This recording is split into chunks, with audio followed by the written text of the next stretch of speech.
หามุมไม่เจอนะต่างไม่ได้สัพเพธัมมาปรปัตตาปัจเจกันัญจะยังพลังอรหันตานัญจเตเสนะรักขันตุพันธามิสัพพโสนะมัตถุรัตนัตยัสสะขอนอบน้อมแด่คุณพระศรีรัตนตรัยกราบถวายความเคารพพระเดชพระคุณหลวงพ่อพระครูธีรธรรมปราโมทย์กราบถวายความเคารพพระมหาเถระพระเถระพระมัชฌิมะพระนวกะขอนับถือน้องสมณเณรแม่ชีอุบาสกอุบาสิกาทุกฐานครับสวัสดีสวงสายๆวันนี้มาประจำครบพอกันอีกวันหนึ่งที่เราจะเตรียมความพร้อมกันที่เราจะออกจาริกกันอีกวันหนึ่งไปสู่อีกสถาน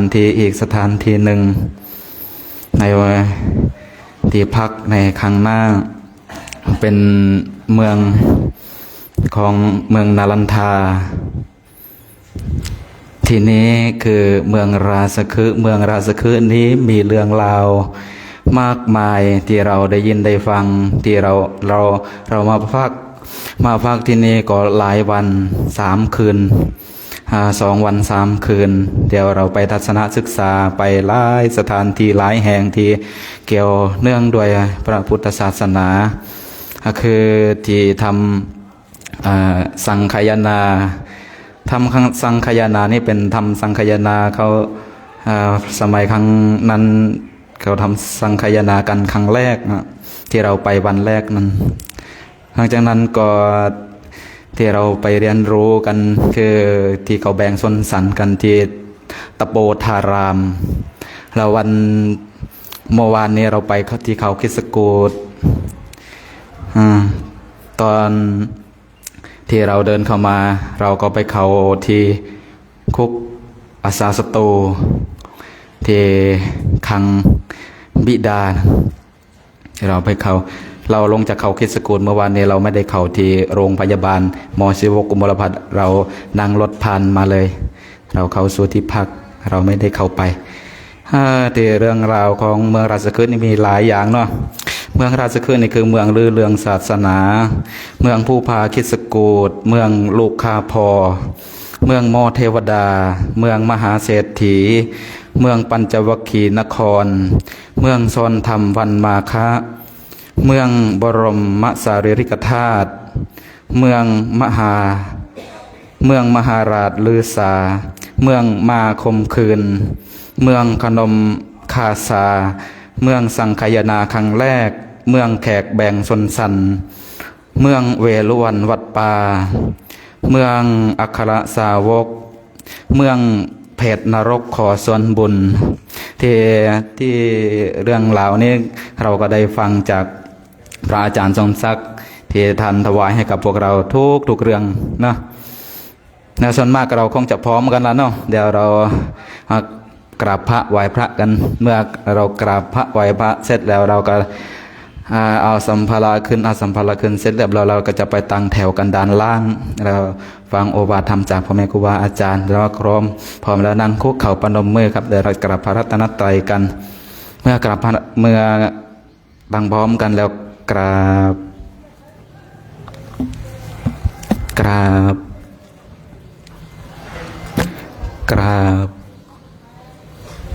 กับขอโอกาสคณะสงฆ์เป็นตนเสียงนำธรรมวัดก่อนออกเดินการจาริกในวันนี้โยสุปะคะวาอะระหังสัมมาสัมพุทโธสวากขาโตเยนะภะคะวะตาธัมโมสุปฏิปันโนยะสะภะคะวะโตสาวกสังโฆตัมมายังภะคะวันตังสะธัมมังสะสังฆังอิเมหิสการเรหิยะทาระหังอาโรปิเตหิอาภิปุสยามะสาธุโนพันเตภะคะวะสุจิระปริเนพุตโตปิปัสสิมาสนตานุกัมปะนาสาอิเมสการะทุขตะปันนาการะภูเตปฏิคันหาตุอัมหากังทีคารตังหิตายะสุขายะอะระหังสัมมาสัมพุทโธภะคะวาพุทธังภะคะวันตังอภิวาเทมิ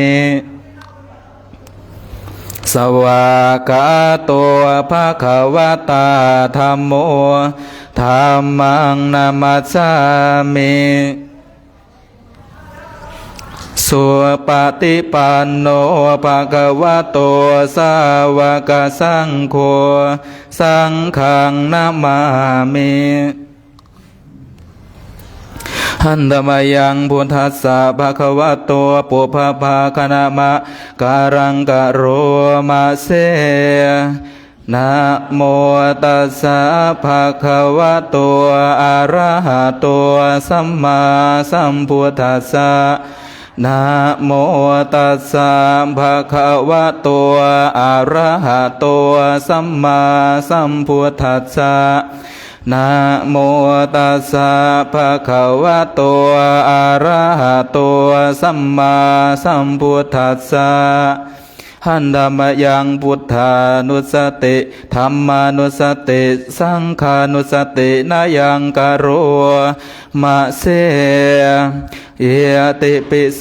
ภะคะวะอะระหังสัมมาสัมพุทโธเวสาจารณะสัมปันโนสุขโตโลกวิอนุตตรปุริสธรรมสารถิสัทธาเทวมนุสานังพุทโธภควติสวากขาโตภควตาธัมโมสันทิติโกอาคาลิเอหิปัสสิโกโอปัญญิโก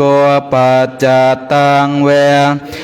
ผัวเวียนอยู่เฮเตสุปฏิปันโนภะคะวะโตสาวกสังโฆอุสุปฏิปันโน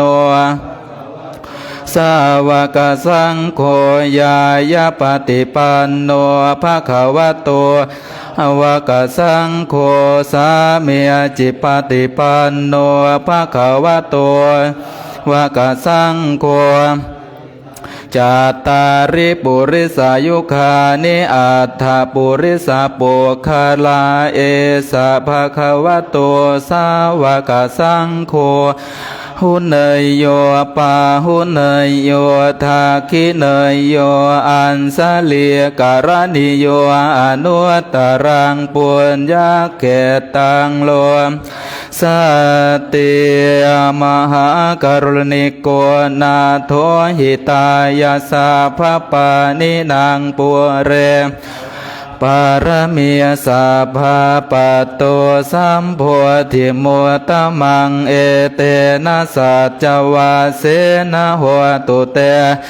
มังคลังสยันโตโพธิยามุเลสากายานาทิวัตโนเอวังตวังวิสโยโหหิสยานสุสยมังคะเลอปาราสิตาปัน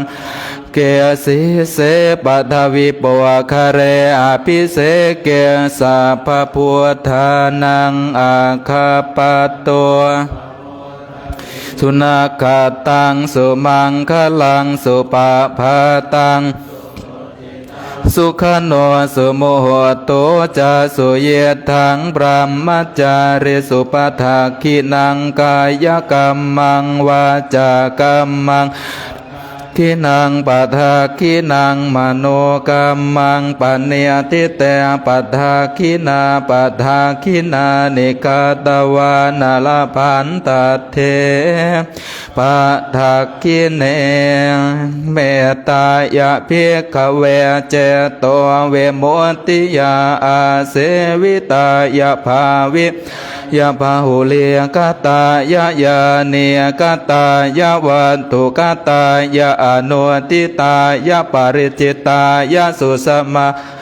ทายะเอกาทัสสานิสังสาปฏิกังขากตเมเอกาทัสสุปฏิสุขังปฏิพัวสตินาปาปะกังสุปินังปัสสติมนุษนางปิโยติอมโนสานังปิโยโหติเทวตาราคันตินาสอาคิวาวิวาสัทธังวากรรมติตุวตังเจตังสมาธิยติมุขวันโนเวปัสสิทติอาสัมมุระโหกากโรติอุตเริงอปติเวสันโตพระมโลกุปะโคโหติเมตตายะภิกขเวโตเวมุตติยาอาเสวิตายะภาวิตายะพหุลิกตายะยานิกตาวัตถุกตายะอนุทิตายะปริจิตายะสุสมารัตถายะอิเมเอกาทัสสานิสังสาติปฏิกังคติธรรมโวจะภควาตมนาเตเพียคูภควะโตภาสิตังอภินันทุนติปวัตุสาภมังคลังตุสัพพะเทวตาสัพพะพุทธานุภาเวนัสสัทธาโสทิภวันตุเตภวตุขลังรักขันตุสัพพเทวตาสัพพธรรมาทุภาเวนัสสัทธาโสติภวันตุเตภวตุสัพพมังขลังรักขันตุเทวตาสัพพสังฆานุภาเวนัสสัทธาโสติภวันตุเต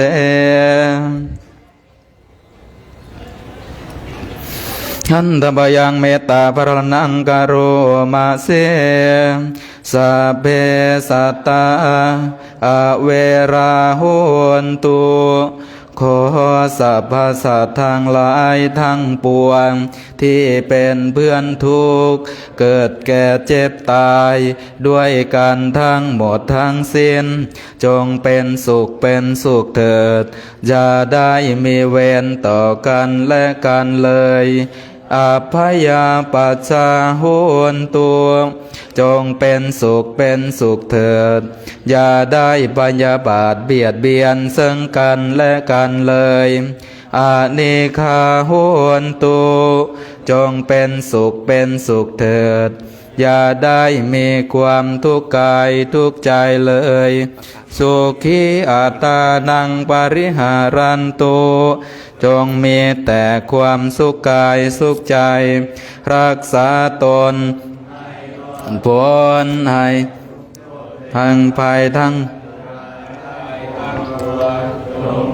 ตัวหน้าเถิดกาตังปุณ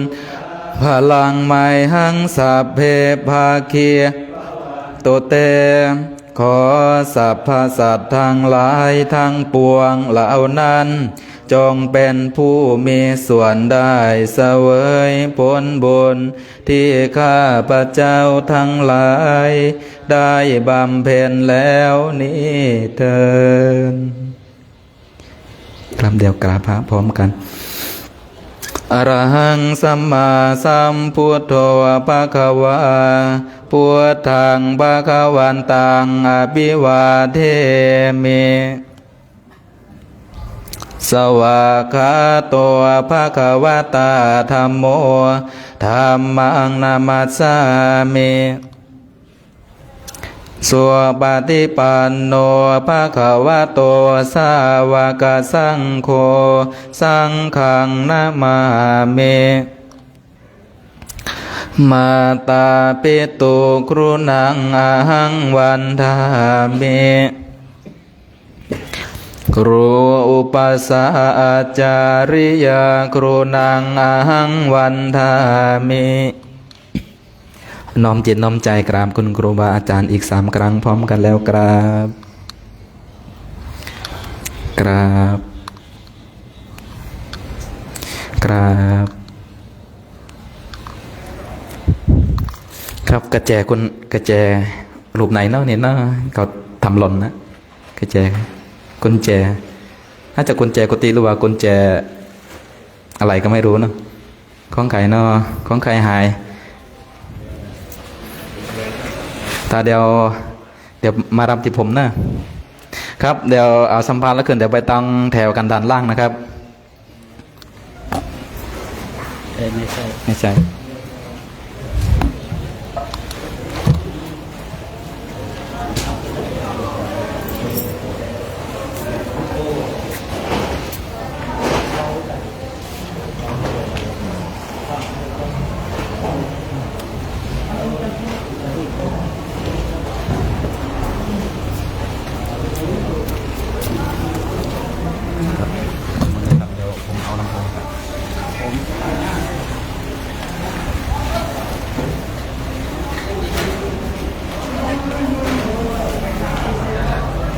ลำโพงครับลำโพง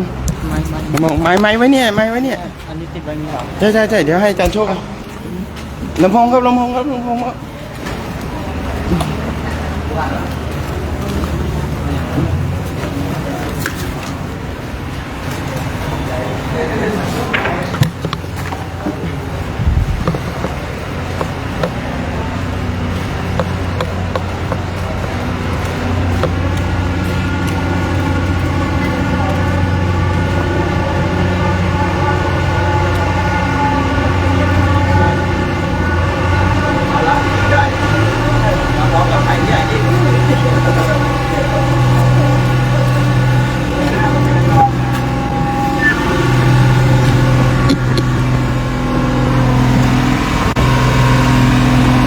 ชันครับ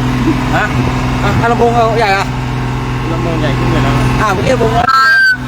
อ้าวโอ้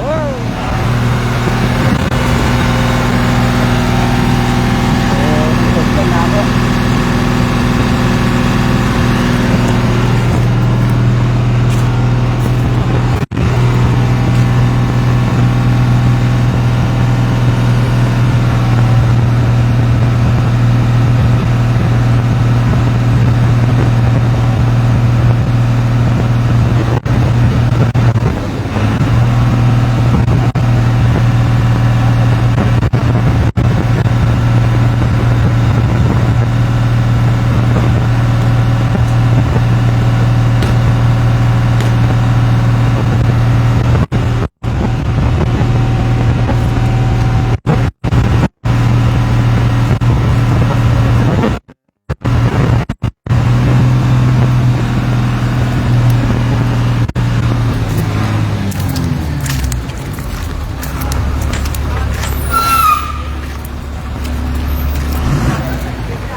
ฮะกุญแจอะไรของใคร ปิดอะไรลงปิ๊กไปให้ไว้ตามหาเจ้าของ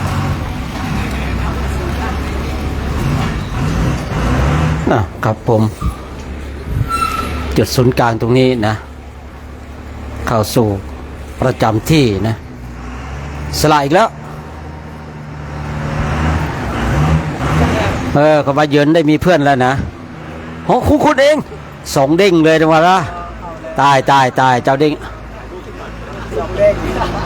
โอ้โห2 เด้งนะเจ้าอ่ะโอ้โหเอาละ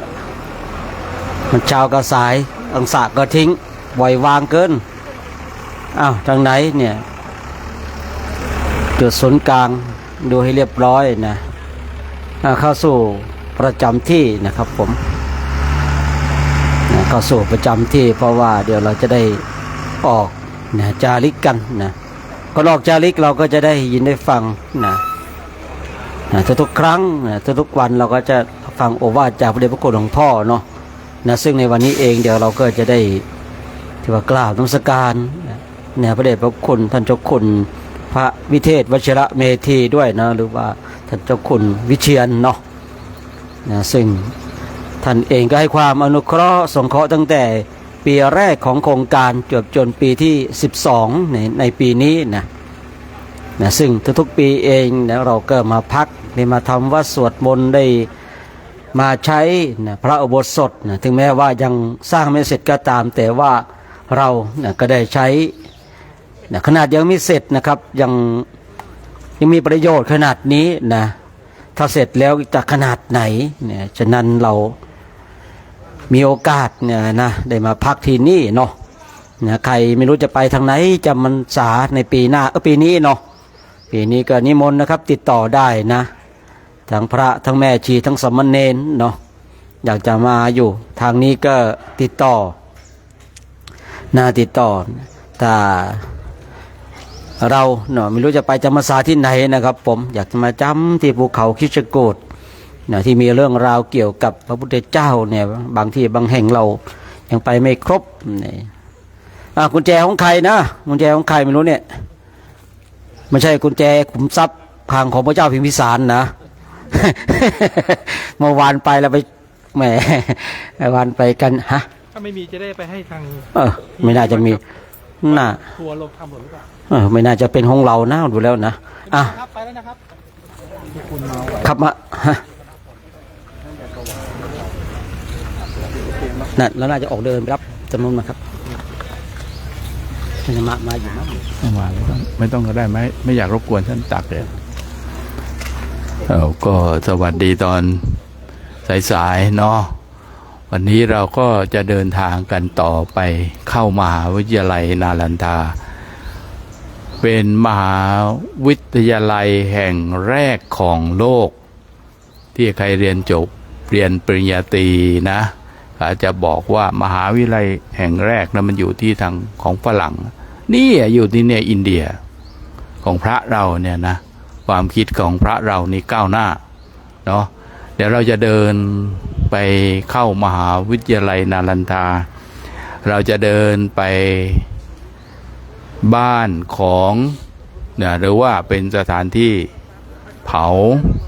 สรีระของพระสารีบุตร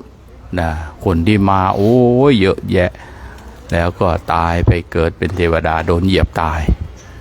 หรือว่าจริงยังไงขนาดไหนเราก็ในส่วนของพระสูตรเนาะในส่วนของอัตถกถาเนาะวันนี้เราก็จะได้รับความเมตตาจากพระเดชพระคุณท่านเจ้าคุณท่านได้ถวายหมอชีวกกมลพัฒน์นี่ก็ท่านต้องถวายตรงโน้นที่ใกล้ๆโน่นต้องให้เห็นรูปของชีวกโน่นด้วยนะองค์ใหญ่หมอเทวดาเนี่ยที่เคยได้เห็นแม่นะหมอเทวดารักษาประจำองค์ขององค์สมเด็จพระสัมมาสัมพุทธเจ้าเนาะวันนี้ก็ขอถวายพระคุณเจ้ามีความเจริญในธรรมทุกรูปทุกองค์ทุกท่านด้วยเถิด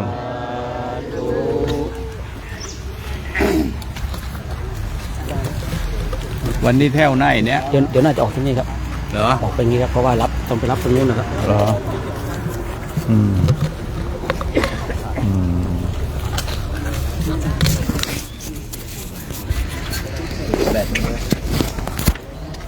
ได้แถวไหนครับ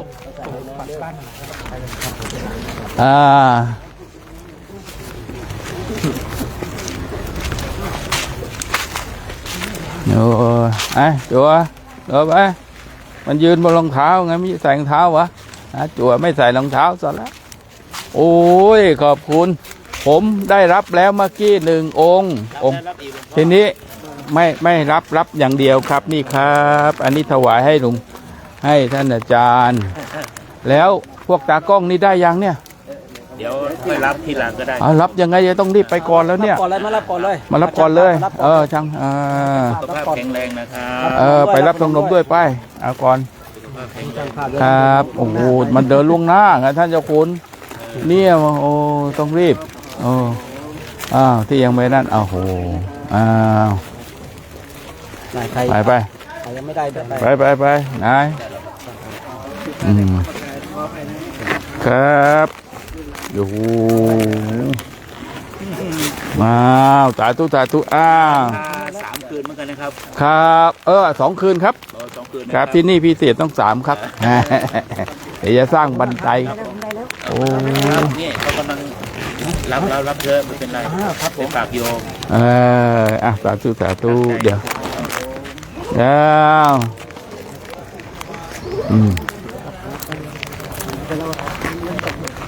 ได้ไอ้พวกนี้ไปทีหลังก็ได้นะไม่มีกระเป๋าใส่แล้วเว้ยแดงต้องแดงอยู่ไหนวะอยู่ร้านยาครับโอ้มันตัวเตี้ยก็เลยมองไม่ก็เห็นสาธุนะสาธุว่ายังไงนิมนต์ถวายยาวิตามินเสริมพลังอาจารย์แก้วสาธุเสริมพลัง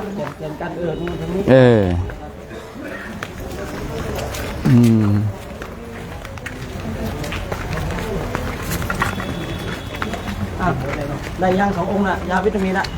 เอาก็ได้จ้ะมา2มินกองก็ยังเอามา2ให้2 คนนี่วิตามินก็ยังมีอยู่มากเกินไป2 คนครับทางไล่ทางไล่ไม่รู้เนี่ย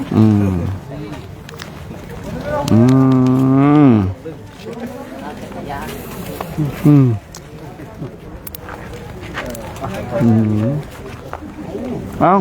ตากล้องพิเศษครับว้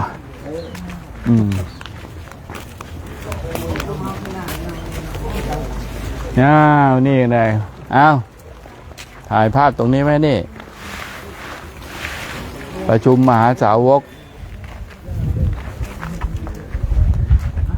ประตูนี้มันเป็นประตูไฮไลท์ก่อนนะ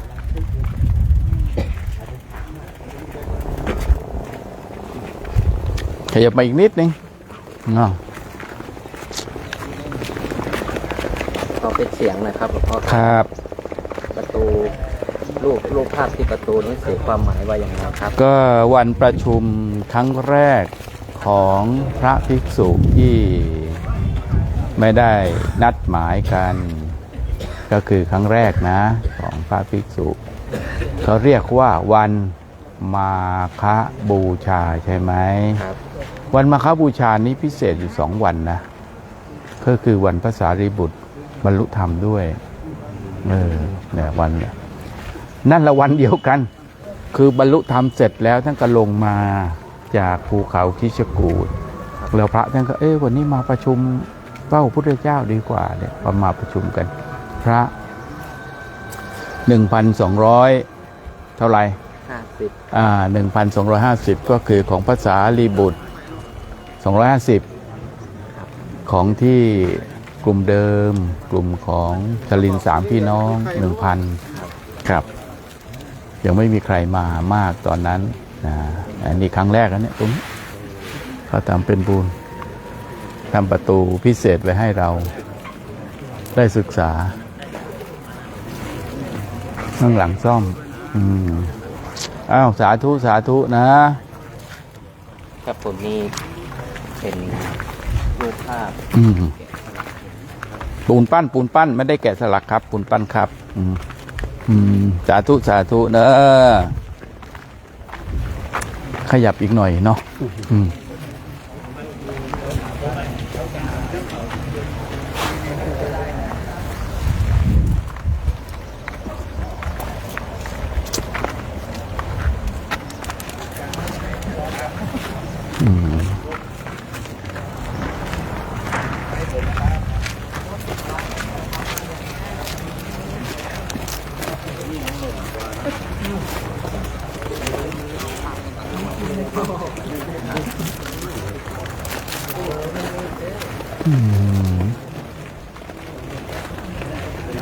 นี่น่าจะเป็น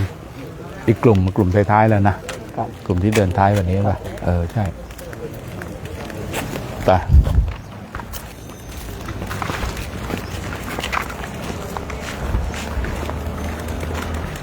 ตรงไปเลยนะโชคเนาะซื่อก็ได้ตรงก็ได้ ปีที่แล้วก็จำได้ปีนี้ก็ยังจำได้เนาะ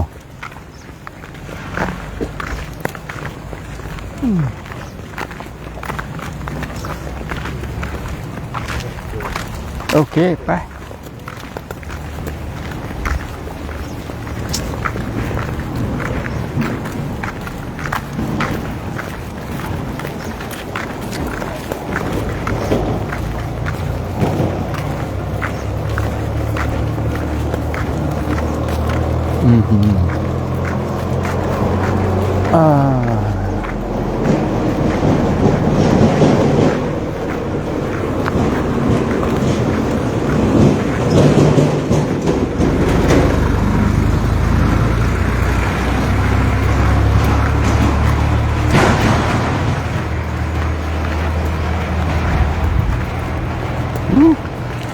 ทีแล้วเราก็เดินเส้นนี้ตรงนี้นี่เนาะแต่เราไม่ขึ้นข้างบนเนาะโชคเนาะข้างบนมันอะไรอะมันดีกลุ่มหนึ่งกับไม่ดีอีกกลุ่มหนึ่ง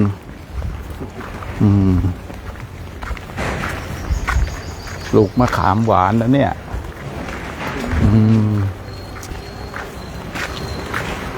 ไปกลับมาฉันมะขามหวานใหม่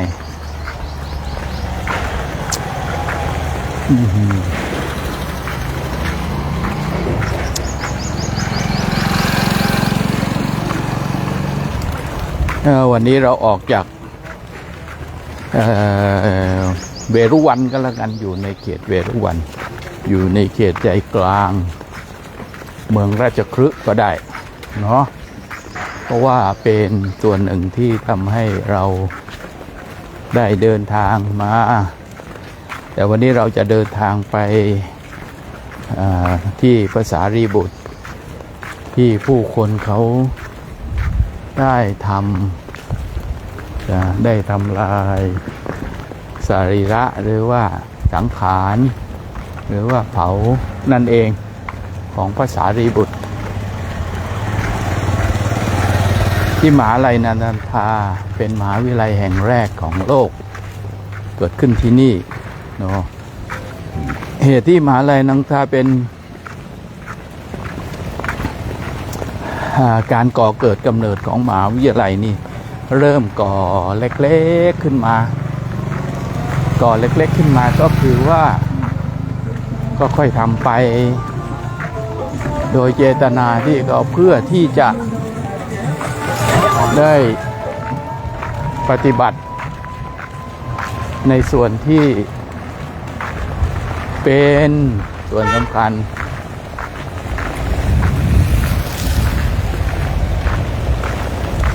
เขาก็เลยต้องมาสร้างมหาวิทยาลัยนรันทากันที่ก่อเกิดเล็กๆก็คือว่าเป็นเรื่องหนึ่งนะเรื่องก็คือเรื่องของพอพระสารีบุตรท่านนิพพานแล้ว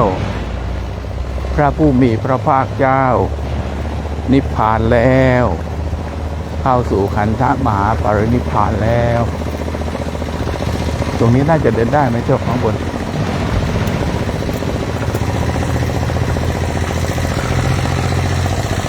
ส่องก่อนได้ไม่ได้นะนี่ผ่านแล้ว ทีนี้วัดก็จะขึ้นพระภิกษุก็อยู่กันทยอยกันขึ้นมาทยอยกันขึ้นมาทยอยกันขึ้นมาเพื่อที่จะได้ที่อยู่กันก็ได้ศึกษาธรรมกันการเกิดของมหาวิทยาลัยนารันทาก็คือว่าพระท่านท่องพระสูตรกันมุขปาฐะนะมุขปาฐะการคนละท่องไปเรื่อยก็เป็นกลุ่มอยู่กันเป็นคณะเพื่อศึกษาธรรมวินัยร่วมกันนี่เริ่มต้นเป็นมหาวิทยาลัยนารันทานะแล้วก็ต่อมาก็ได้ปฏิบัติตามเหตุการณ์ของการศึกษาการเรียนรู้แล้วต่อมาเมื่อก็มีได้ยินข่าวว่าโอ้ยที่นี่มีพระท่านมาอยู่มีพระที่เป็นผู้ทรงความรู้เจ้าหมู่เจ้าคณะอยู่ที่นี่ท่านก็เลยนะมาศึกษากันจากทั่วสารทิศแล้วต่อมาพอมาถึงยุคของพระเจ้าอโศกก็ท่านเห็นว่าวัดอยู่กันคนละมุมเอาอย่างนี้ไหมเขาก็เลยชวนกันพระเจ้าอโศกก็เลยล้อมรั้วเป็นที่เดียวกัน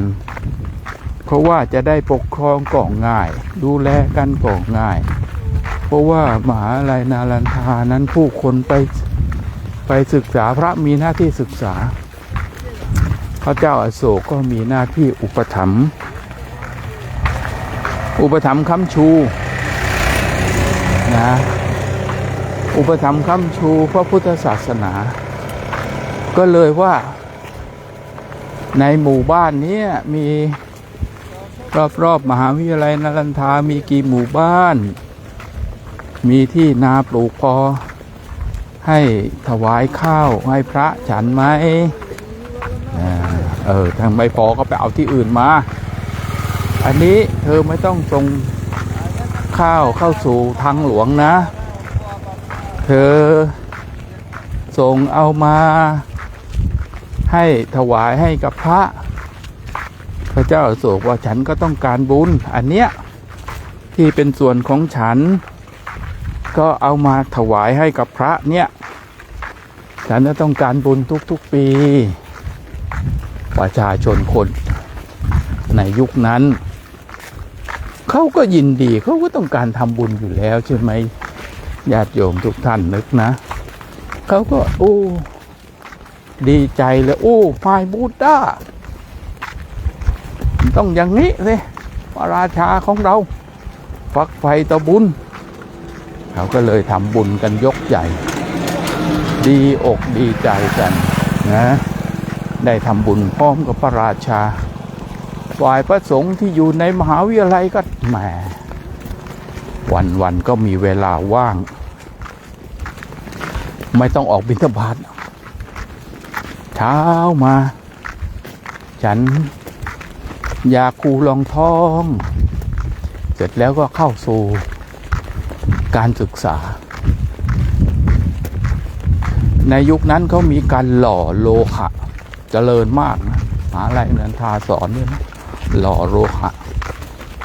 ก็เกิดจากพระพุทธรูปสอนให้พระแกะหินเป็นรูปพระพุทธเจ้าก็แกะกันได้องค์ที่ชอบหล่อก็ไปหล่อฝึกเรียนหล่อเรียนแกะมีศาสตร์ของหมอมีพวกปรัชญานอกศาสนาอื่นนะนอกศา สนาอื่นนี่ต้องเรียนรู้หมดไม่งั้นเป็นมหาวิทยาลัยไม่ได้นะเป็นมหาวิทยาลัยไม่ได้มันต้องเรียนรู้ว่าในลัทธิอื่นเขาสอนกันยังไงพระนักศึกษาก็เลยรู้ก็เลยเป็นที่มาของมีศาสตร์ของพราหมณ์ที่พระก็ศึกษาเรียนรู้กันที่บอกว่าต้องกินเหล้าต้องเสพไม่มีศีลมันเป็นการศึกษามันไม่ได้ปฏิบัติจริงว่าโอ้ลัทธินี้เขาทำอย่างนี้อย่างนี้กันนะใครจะไปปฏิบัติพระนี่ต่างเขารักษาศีลตลอดชีวิตกันนะยอมบูชาเนี่ยที่เรารู้กันว่าตานตระก็มีในหลักสูตรที่ต้องศึกษาต้องเรียนรู้นะว่าเพราะว่าเขาก็จะเขียนวิธีการไว้แต่ภาคสนามภาคปฏิบัติจริงนะเขาไม่คงไม่ไปเรียนรู้แล้วเพื่อไม่ปฏิบัติเข้าไปก็ทำให้พระนี่ได้มีความรู้ฟ้างฝางแล้วก็กลับเข้ามาในส่วนคำสอนของพระพุทธเจ้าเราก็โอ้ยเข้าใจได้ดีลึกซึ้งขึ้น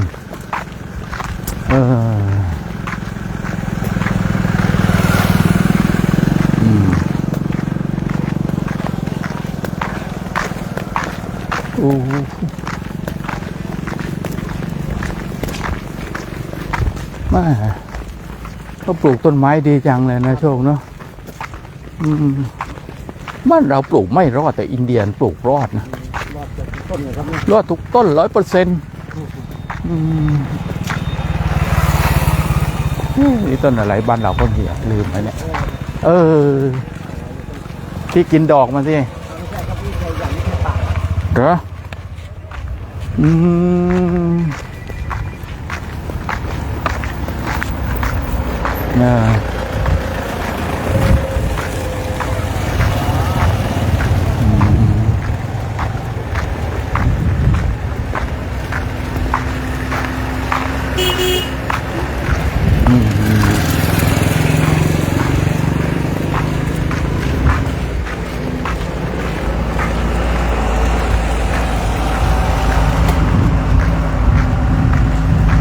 ในส่วนของมหาวิทยาลัย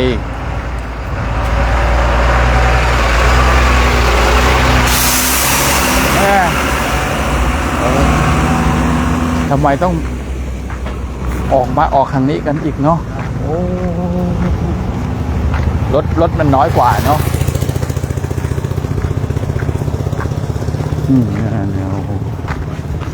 ถึงว่าจะต้องให้ที่ทางหลวงบ้านเรามาดู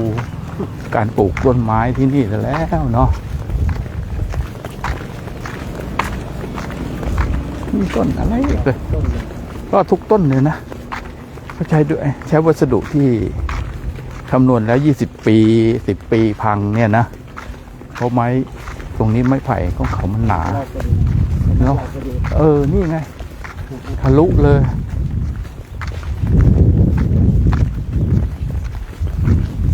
นี่โพธิ์ชังโคดอกขาว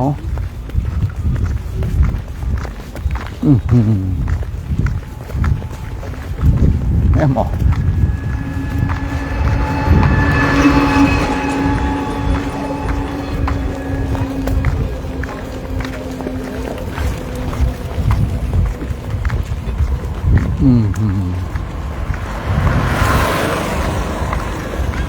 ปลูก2 ชั้นเลยนะโชคเนาะทำถนนเสร็จต้นไม้ขึ้นก็นุ่นเขาก็ปลูกไว้นั่น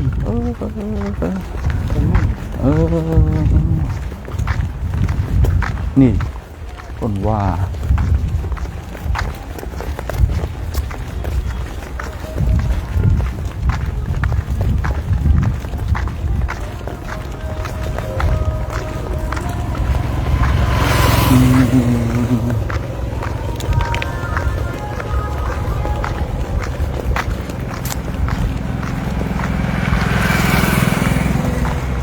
อืม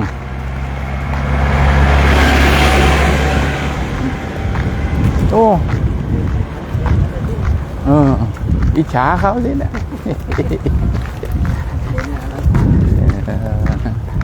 มันคุยกันไปแล้วเนาะ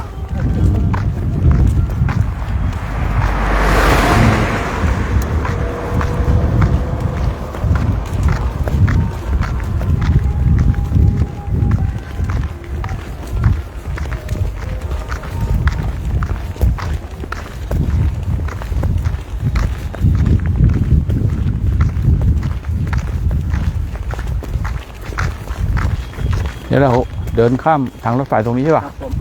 เดี๋ยวซ้ายตรงนู้นนะครับ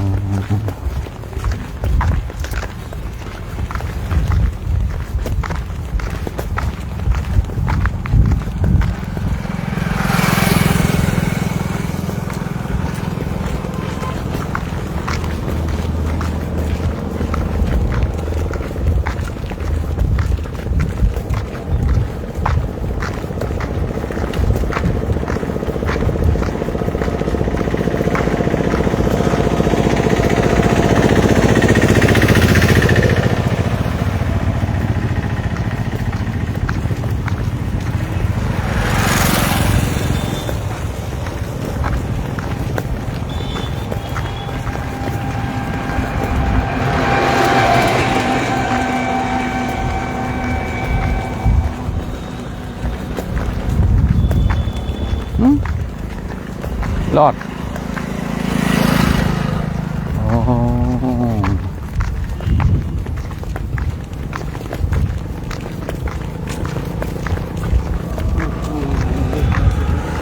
ฮะ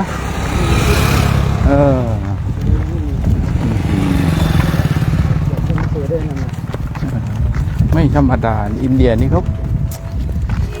เป็นศิลปะไปหมดเลยเนาะเมืองแห่งความสุขจริงๆอ่ะเนี่ยอินเดียเนี่ย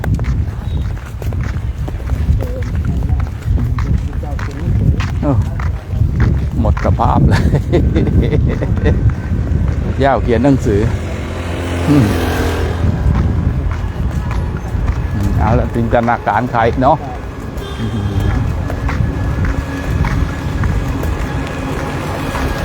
ดูร้านอาหารทางรถไฟเนี่ยทางเดินน่ะบันไดน่ะ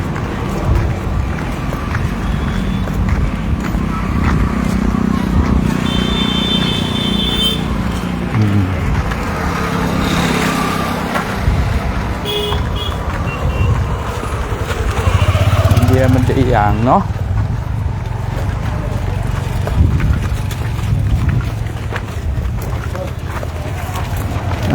ต้นมันต้องแบกรถนะเนี่ย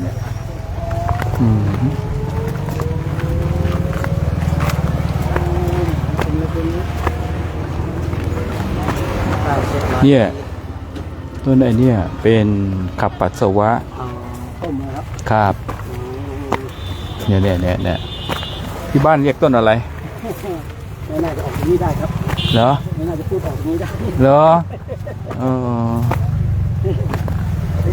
น่าจะเหมือนกันมันจะเหมือนกันนะเหมือนกันก็เพิ่งเคยเห็นนี่นะผมก็ไม่เคยเห็น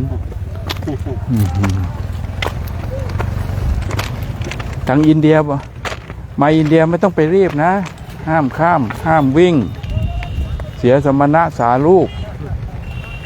เพราะอะไรรถเขากลัวรถอินเดียเขากลัวคนขนาดแพะเขายังไม่ยุ่งเลย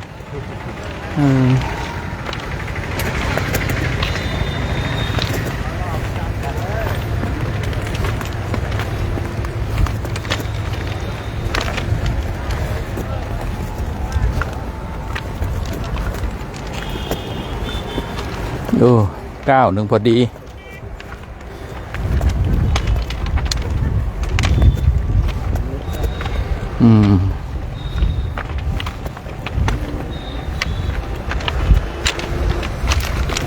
ดูมันจะขึ้นยังไงวะนะใครวะ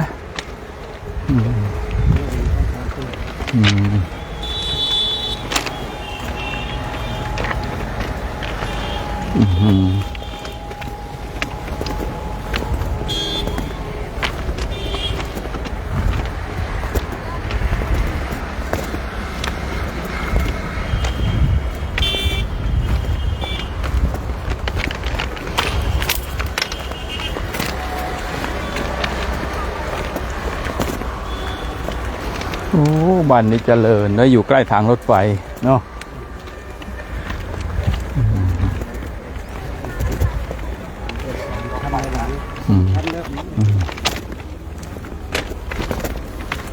อันนี้ไม่ขยายแล้วโชคที่สร้างเสร็จอย่างเงี้ยนะไม่ขยายครอบครัวแล้วจบแล้วไปอยู่ที่อื่นสร้างใหม่แล้วเป็นแบบบ้านเราอะไอ้ที่เมื่อก่อนนะเผื่อมันอยู่ขยายครอบครัวเขาก็สร้างเขาเป็นงั้นนะ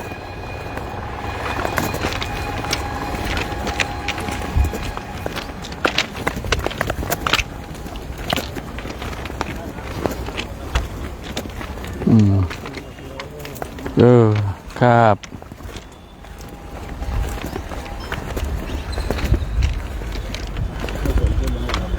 ครับ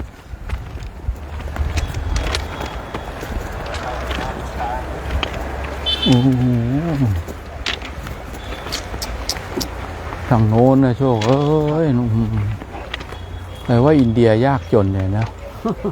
ปัจจัยสี่สมบูรณ์แล้วถือว่าใช้ได้เนาะปัจจัยสี่สมบูรณ์คอยเขาหน่อยนึงเลยชวนดูวิวไง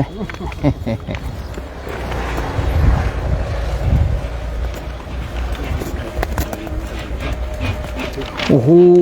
มาตันเลย เป็นได้ไงลูกแดงเป็นต้นสุดต้นนะ เด็กขึ้นมาไม่ได้ ไม่ขึ้นนะ ไม่มีแบบนี้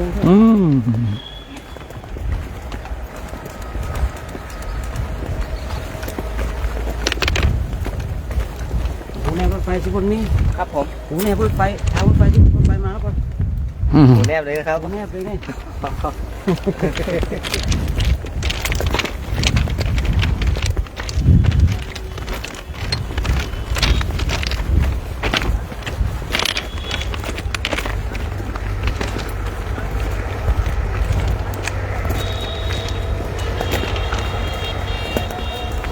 ผู้หญิงมันจะได้9 ไหมลองเดินตรงกลางที่โอ้มันเดินได้เว้ย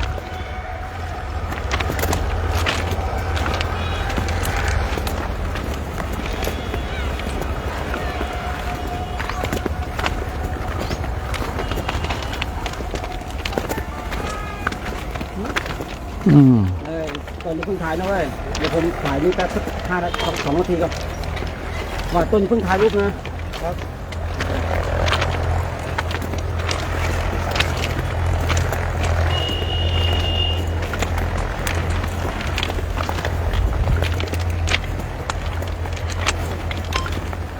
ปีไหนรถไฟมาไว้แล้วเนาะ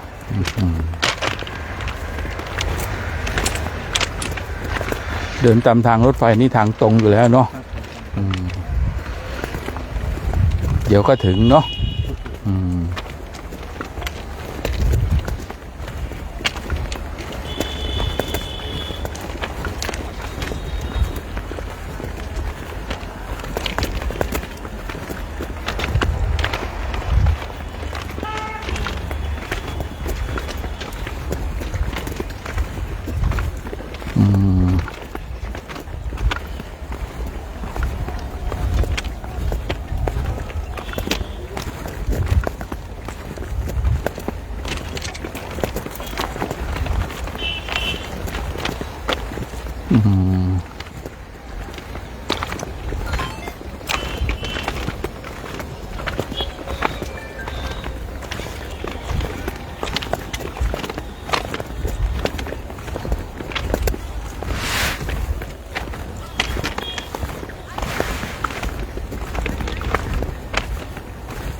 ไปดิ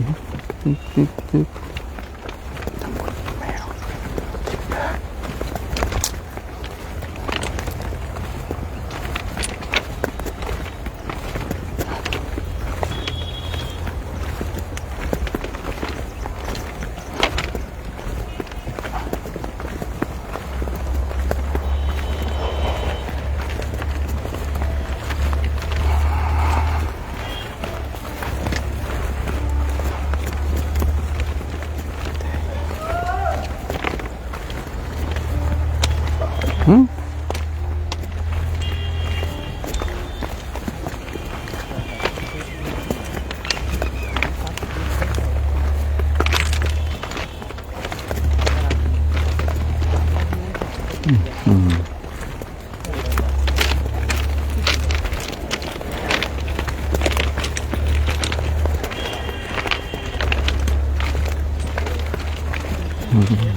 เดินสำรวมอยู่เนี่ย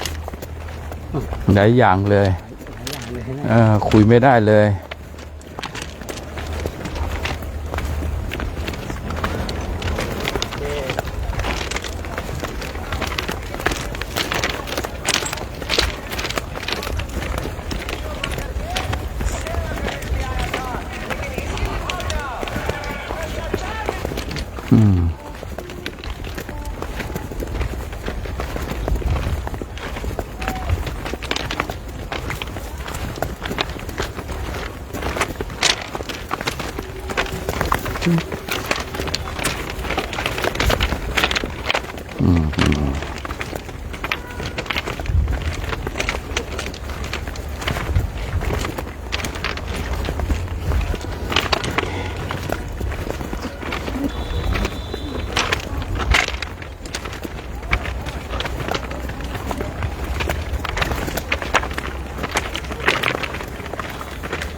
พระเงียบเลย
อืม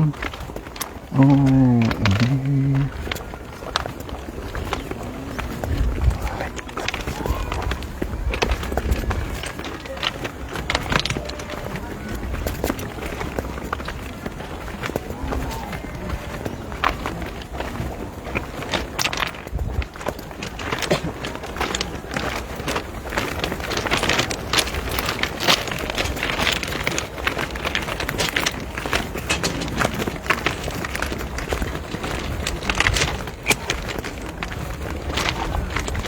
อืมอืม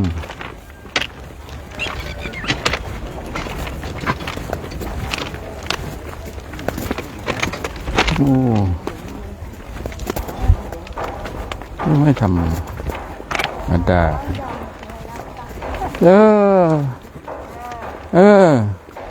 สาธุนะ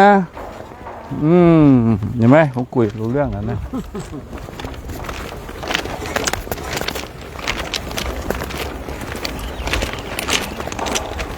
อันนี้ภาษาพิธรรมเขาว่ามหากุศลจิตอ่ะเห็นแล้วสาธุสาธุยิ้มแย้มแจ่มใสบางคนเห็นแล้วเป็นอกุศลจิตใช่ไหมทำไมพระเราจึงอย่างนั้นอย่างนี้เนี่ยทางเดินดีๆไม่ไปมาเดินทางรถไฟนี่อกุศลจิตเนาะนี่มหากุศลไม่รู้ภาษาแต่สื่อด้วยว่าโอ้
จะมันอย่ามาสร้างความสนใจเรานะโชคเนาะให้เราไม่ดู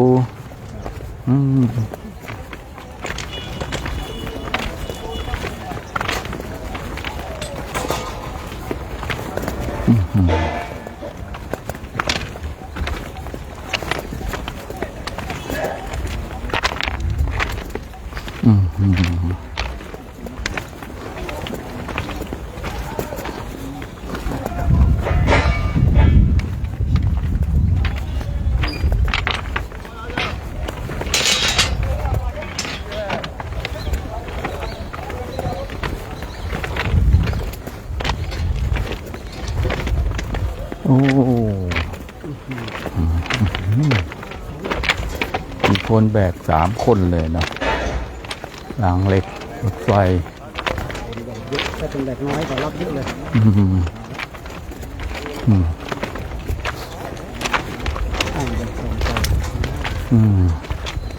ไปข้างล่างข้างบนเหล็กอินเดียเห็นไหมฝังคือว่ายังไม่เป็นไรนะ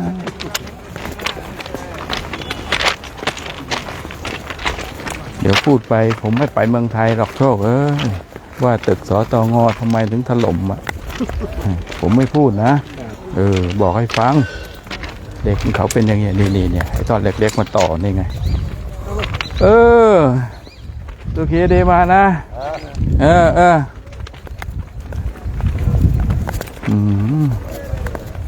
โอ้ใช้ไอ้นั่นตัดเอานี่ย้ายไปทำที่อื่นต่อ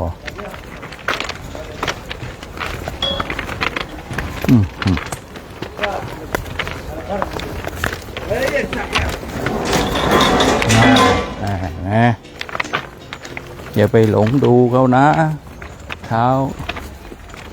แต่แหลบเท้าพอง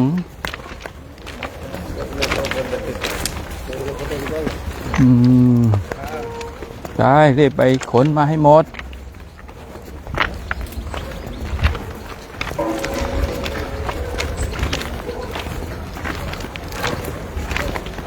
โอ้อันนี้ใช้เซรามิกเลยนะไม่ทาสี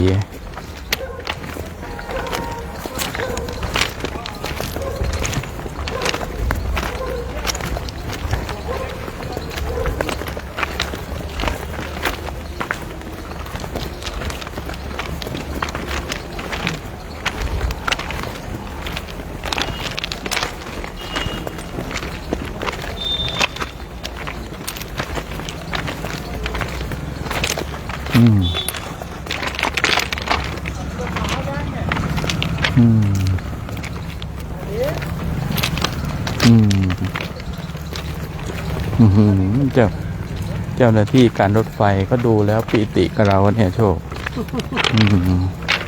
ดูरेलवे लाइन से बाहर चला करिए गाड़ी आएगा बुलाई है काहे का जाएगा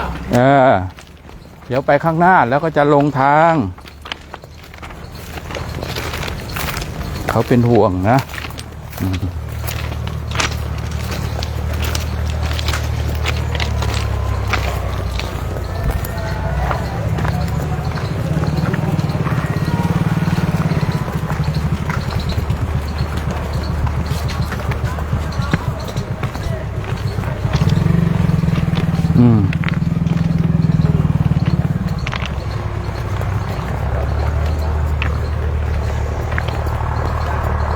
นี่รถไถ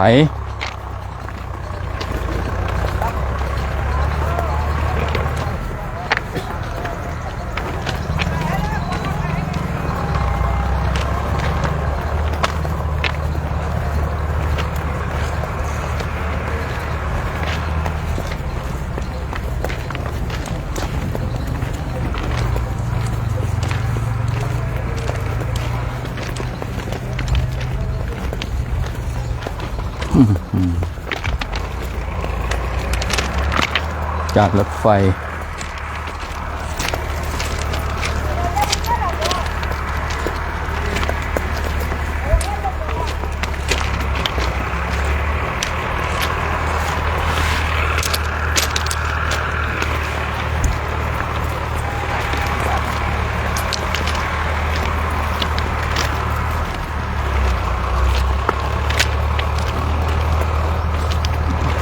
ไม่เจอประมาท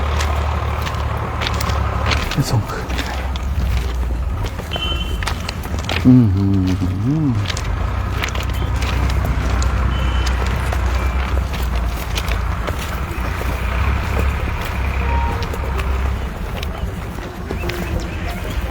จุ๊บจุ๊บ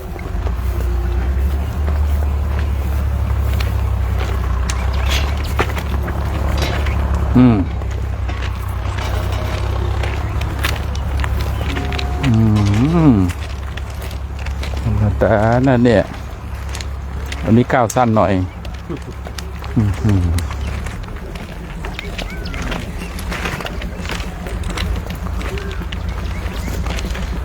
หลังแต่ต้นไปน้อยหลังแบบนี้เลื่อมเลย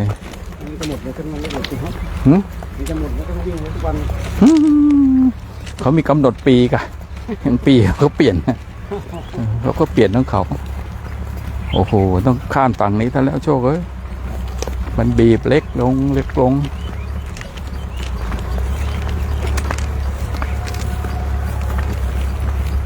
โอ้เข้าสู่เข้าสู่สถานีต้นทาง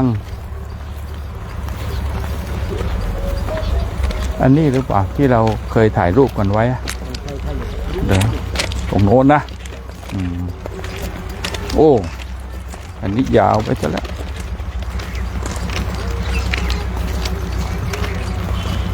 ข้ามฝั่งนี้ไหมฝั่งนี้ไหมนั่นนะถ่ายให้คุณบีเขา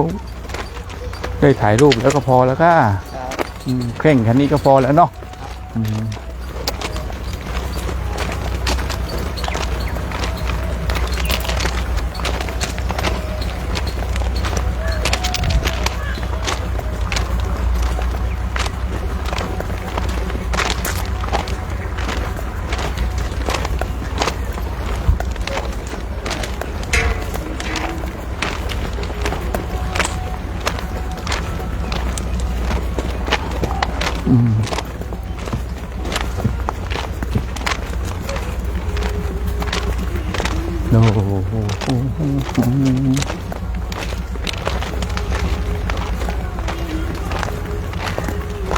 ้โห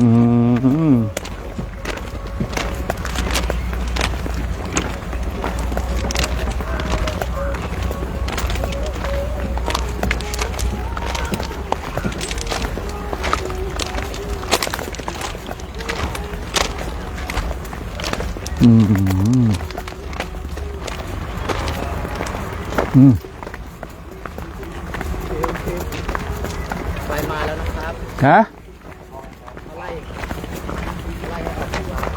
ครับมาตรงนี้เลยนะครับฮะ อันนี้บอกนี้ได้อยู่บอกนี้ลบได้อยู่ ลบมาทางนี้ลบมาทางนี้ลบมานี้ลบมานี้ลบมาทางนี้ลบมาทางนี้มาทางนี้เฮ้ยบอกทางนี้ก็มาทางนี้สิจะไปทำไมเล่า ทางนี้มันห่าง เขาบอกให้มาทางนี้ก็ฟังสินี่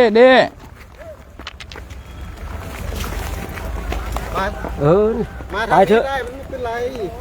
ฮะเขาก็เจตนาดี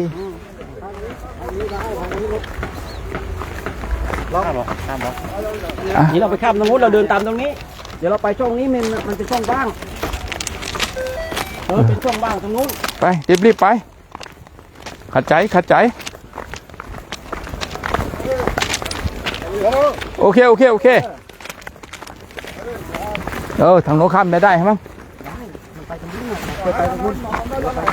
นารันดาแย่เขาว่าเราการนี้คนไม่รู้นั่งเลยนะก็ดีนารันดาแย่โอเคthank you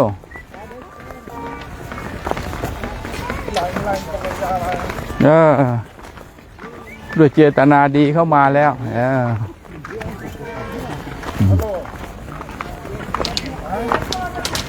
อินเดียนเรลเวย์ไปฮะไป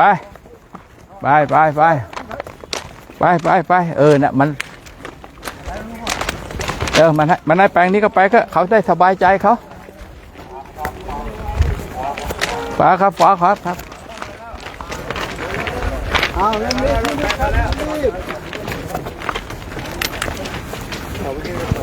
เห็นรถจะคุยเล่นไม่ได้เพราะว่ามี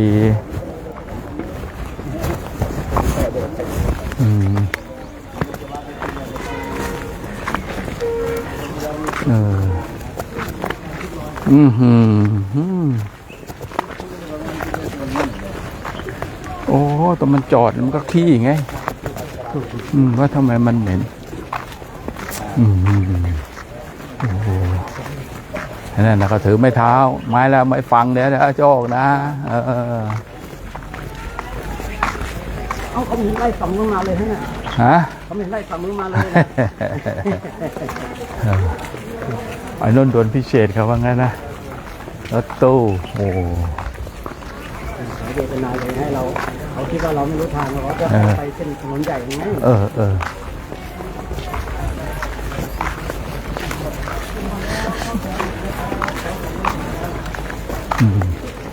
นี่แหละเดี๋ยวถือไม้เท้าเลยเดี๋ยวถ้า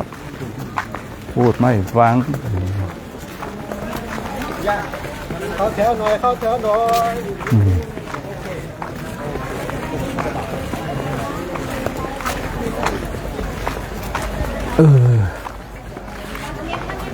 เออแล้วเราจะออกไปทางไหนไม่รู้ก็ดีแล้วเขาไม่เจตนาลงทางนี้ใช่ไหมฮะ ตรงนู้นเขากำลังสร้างใหม่ครับเขากำลังสร้างใหม่ครับ อ๋อ เยอะมากเลย โอเคงั้นก็ต้องมาทางนี้โอเค ถ่ายรูปของตรงนี้ ฮะเดี๋ยวไปอีกที่นึงดีกว่าเขากำลังสร้างใหม่โอ้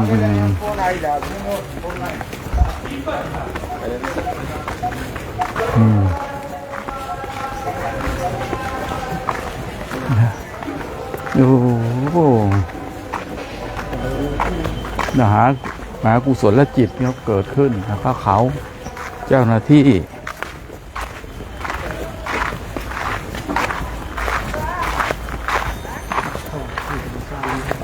โอ้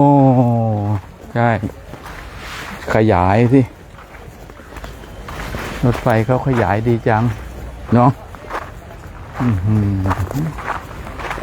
มันสร้างเสาอย่างนี้แล้วมันจะไปถล่มได้ยังไงโอ้ไม่ใช่วิศวกรเลย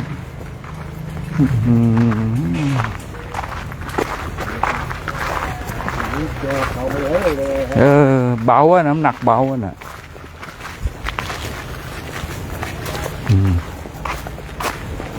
เห็นไหมดูเหล็กเขาที่นี่โอ้อ้าวโอ้โหเล็กกับโบสถ์เราของเราใหญ่กว่าโบสถ์เราครับเราขนาดนี้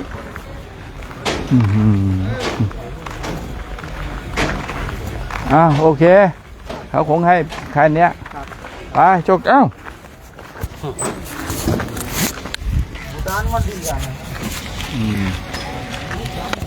ครับผม โอเคครับ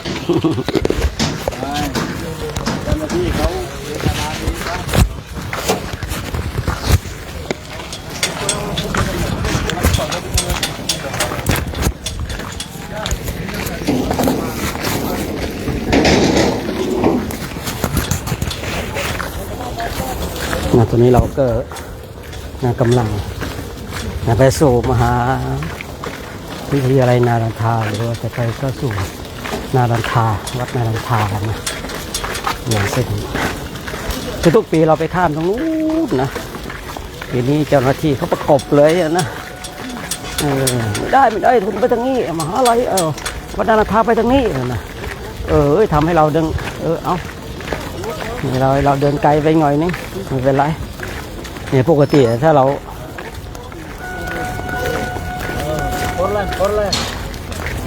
โอเค thank you อันนี้เขาคิดว่าเราเดินหลงทางนะอันนี้คือเขาคิดว่าเราเดินหลงทางเขารู้ว่าเราจะไปวัดไทยนารันทาแต่เราเดินทางรถไฟเนี่ยเขาก็เลยว่ามันต้องไปทางนี้นะนู่นเช่นนู่นบางปีเนี่ยผู้พูดเองนะฉลองศรัทธาเดินวนไปวนมาให้เขานะบางปีมาเรามาเนี่ยเรารู้ว่าตรงนั้นแหละไอ้ที่เราไปใกล้ข้ามอยู่ตรงหน้าเนี่ยแต่เขาว่าไม่ใช่เขาไม่ถูกคือเขาจะให้เราเดินไปถนนใหญ่อย่างเดียวนะเขาก็พาเดินไปกับใครกันไปเก่าๆอีกนะมันก็ตัดมาตรงนี้เพราะว่าเรา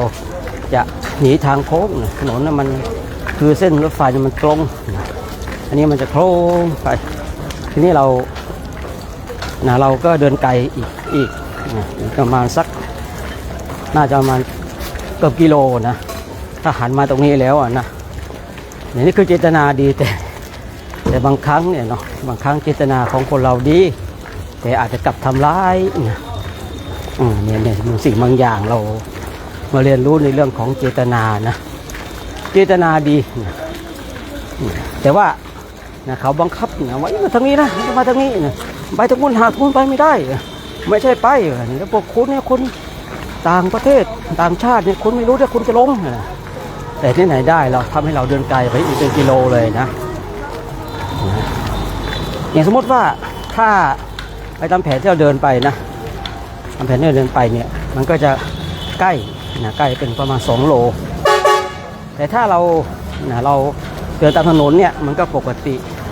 นี้ทำให้เราเดินไกลไปอีกเป็นกิโลเลยเพราะว่าเราต้องโค้งเข้ามาหาถนนอันนี้เจตนาเขาคิดว่าเราไม่รู้เนาะแต่เราก็บอกโอ้thank you ก็ทำให้คณะของเราเดินไกลไปอีก1 กิโลนะก็ไม่เป็นไรเนาะตรงนี้ก็ไม่เป็นไรคือว่าเขาทำหน้าที่ของเขาเนาะเราทำหน้าที่ของเราไปจะเดินไกลไปนิดนึงน่าจะเป็นกิโลนะเพราะเราต้องเดินย้อนกลับมา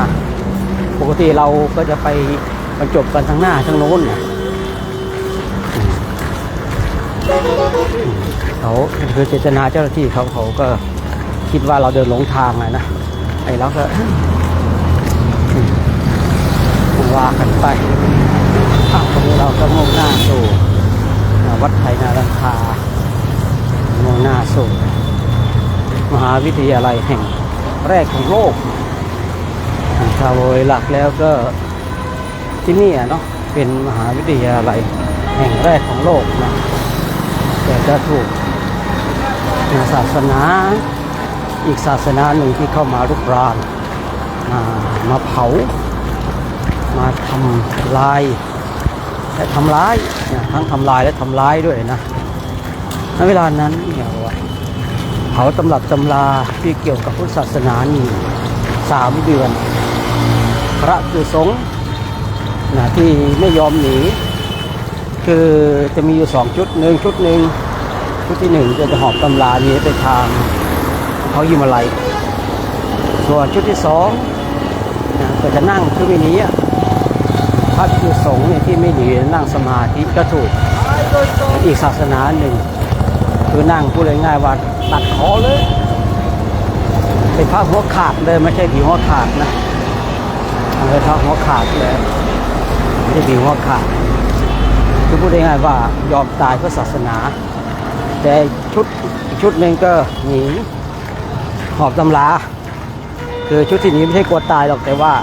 เป็นห่วงตำราที่อยากจะส่งทอดให้รุ่นต่อไปถ้าพูดง่ายๆถ้าไม่มีตำรานี่หวังสืบทอดให้หวังให้คนสืบทอดนี่ก็คงจะยอมตายหรือนั่งสมาธิคุณจะฟันก็ฟันนะประมาณนั้นขนาดพระบางรูปได้เอาไปแล้วนะตำราที่อยู่ในมหาวิทยาลัยนารังคานี่ถูกเผาอยู่3 เดือน90 วันนะเนาะเราคิดดูว่าเยอะขนาดไหนฉะนั้นเราก็จะได้ไปดูร่องรอยแห่งความเจริญและร่องรอยแห่งความเสื่อมและตรงนั้นก็ยังมีบ้านของสารีบุตรยังมีสถานที่ที่เขาพูดแต่ไม่ง่ายของเราเนาะเขาแบบสารีบุตรก็ยังมีอยู่ฉะนั้นก็วันนี้เราก็จะได้เข้าสู่มหาลัยกันแต่ตอนนี้ก็ยังเดินกันอยู่ญาติโยมเดินกันอยู่มุ่งตรงไปสู่จุดหมายปลายทางเราปรารถนาทุกคนทุกท่านญาติโยมก็ร่วมอนุโมทนากันตอนนี้ก็เดินกันควักไขว่หมดเนาะนี่ก็เดินกันควักไขว่หมดเลย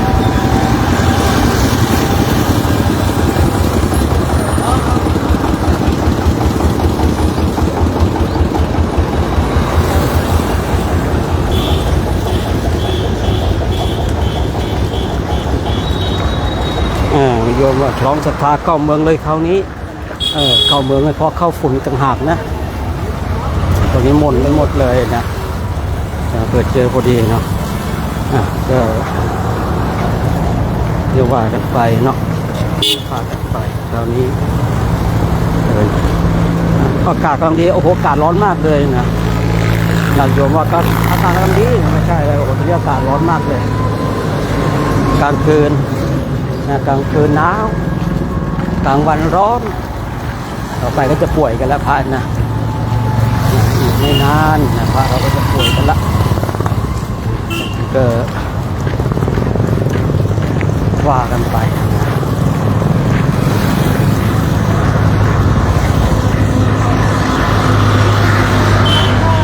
โอ้นี่นางเล่นไพ่กันแล้วนะสวัสดีครับสวัสดีครับอินเดียนี่คนอินเดียคุยไทยได้เยอะนะไปด่า14-15ไม่ได้นะเพราะอะไรคุยไทยได้เยอะนี่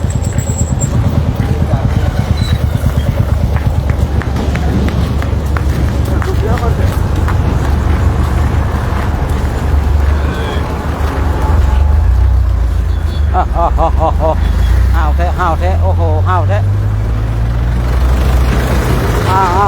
ชนแล้ว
ไม่ขึ้นไม่ได้ขึ้นพระไม่ได้ฉันเลยดิ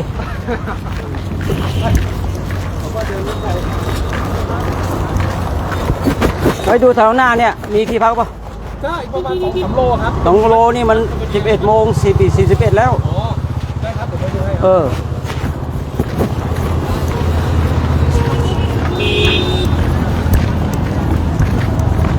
เดี๋ยวพระจะเครียดไม่ได้ฉันกันนะ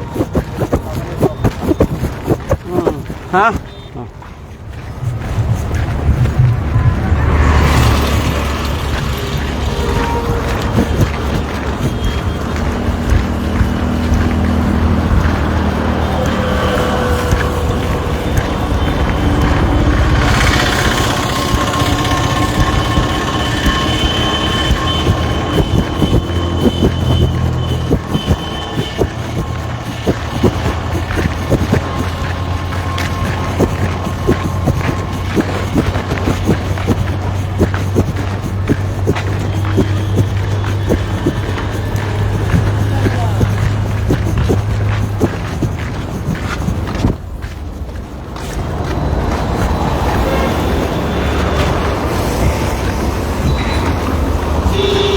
เราก็ณเวลาประเทศอินเดียเนาะ11:42 นาที ตอนนี้เราก็มาลุ้นกันว่าพระจะได้ฉันไหมนะเพราะว่าตอนออกเดินมาเมื่อสักครู่นี้เกิดท่านเจ้าคุณท่านถวายขนมมานะถวายขนมมาตอนนี้มาลุ้นกันว่าเราจะได้ฉันไหมตอนนี้นะเพราะว่าตอนนี้เราอยู่ในเขตเมืองเราก็เลยไม่รู้ว่าจะที่พักฉันหรือเปล่าปกติเราก็จะเดินเลยไปฉันตรงหน้ามีที่พักจุดที่เราเคยฉันอยู่แต่ตรงเนี้ยมันที่วางไว้ไม่เป็นอย่างที่เราวางไว้เพราะว่าเราพูดเวลาเดินออกมาระยะทางเนาะมันเลยทำให้เราผิดแผนไปตอนนี้ก็อยู่ในช่วงของการปรับแล้วปรับให้มันได้เวลาในการเดินของเราฉะนั้นอย่าโยนผลกันเกิดมาลุ้นกันนะก็มาลุ้นกันว่าพระจะได้ฉันขนมไหมเพราะว่าเมื่อเช้าท่านเจ้าคุณท่านถวายขนมมานะพระท่านถือมาได้ขนมมายิ้มกันยิ้มกันถ้าไม่แวะให้ท่านฉันเดี๋ยวกลางคืนก็จะมีผีก๊อบแก๊บเกิดทีนะกลางคืนก็จะมีผีก๊อบแก๊บไปยุ่งเลยนะญาติโยมเนาะญาติโยมทุกคนทุกท่านเป็นกำลังใจให้กับพระคุณเจ้าเราเนาะลุ้นกันนะเนี่ยนะตอนนี้ลุ้นมากเลยยาวไม่ถูกแล้ว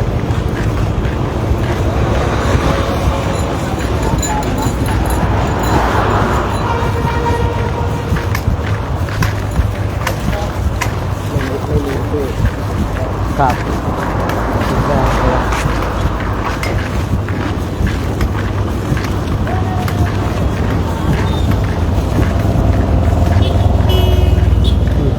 วันนี้ดีขึ้นฟ้าขึ้นฝนจะโยมแต่ว่า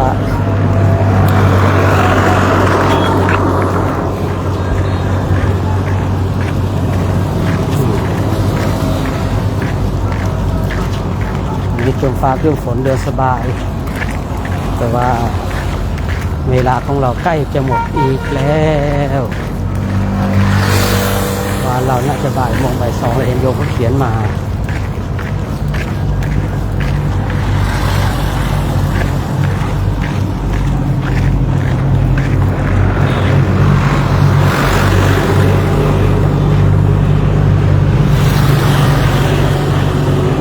บอกถามอีวัดว่าใต้สะพานน่ะ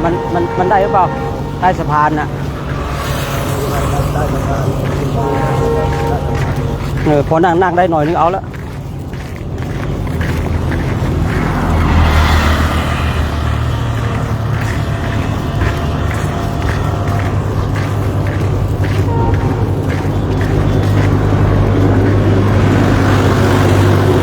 เพราะว่าพระเราก็ฉันเช้าในญาติโยมเนาะสงสารท่านเหมือนกันนะแต่ทำไงได้บางสิ่งบางอย่างก็ต้องเข้าใจซึ่งกันและกัน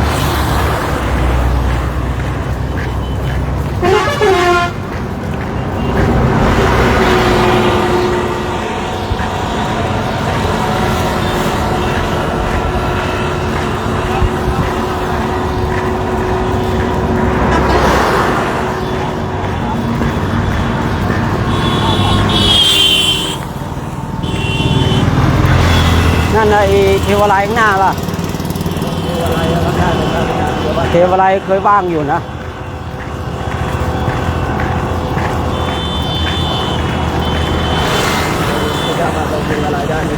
น่าจะได้อยู่นะ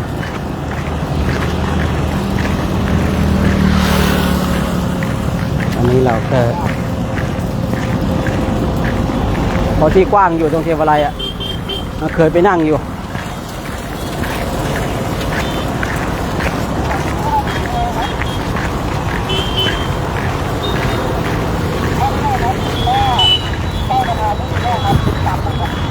ไม่ตรงเทวาลัยอ่ะ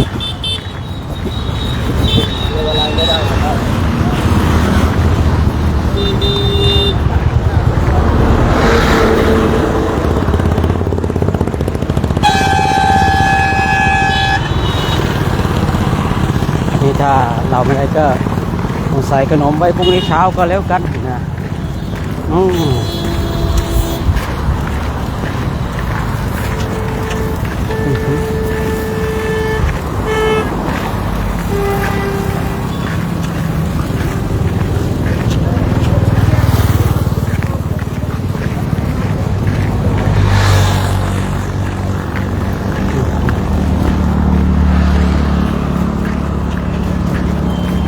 ตรงนี้ก็ได้นี่จริงๆนะ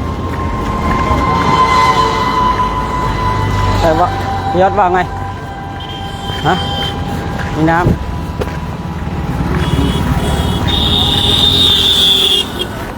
ว่าไงไปนู่นนะไปตรงนู้นน่ะไปตรงนู้นน่ะไม่เป็นไรไม่เป็นไรบอกพี่ยอดไม่เป็นไรบ้าบ้าบ้าบ้าบ้าบ้าบ้าอัญญาตะเกียบเขาหน่อยเด้เกียบตะเกียบ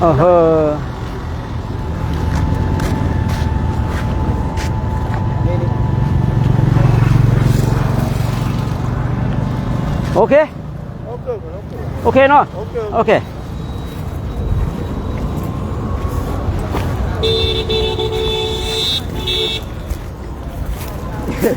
ให้ตะเกียบเขาหน่อยครับฮะก็นี่ไงเป็นน้ำอะไรอ่ะฮะอาจารย์ดำรงไปไม่ได้เป็นน้ำหรอเอ้าใครจะไปเขาจะนั่งพักมาเลยครับลงมาเลยครับลงมาเลยเฮ้ยหัดฟังกันบ้างที่เริ่มไม่รู้เรื่องกันแล้วเริ่มไม่ค่อยรู้เรื่องกันละเดี๋ยวจะให้อยู่กับเจ้าสถานีรถไฟเลยนะเอานั่งฉันก่อนนะนั่งฉันขนมแป๊บนึงนะเอาอะไรไปเอาอันนี้ไปไม่ไปจะ11จะ12 โมงแล้วปิดไลน์ด้วย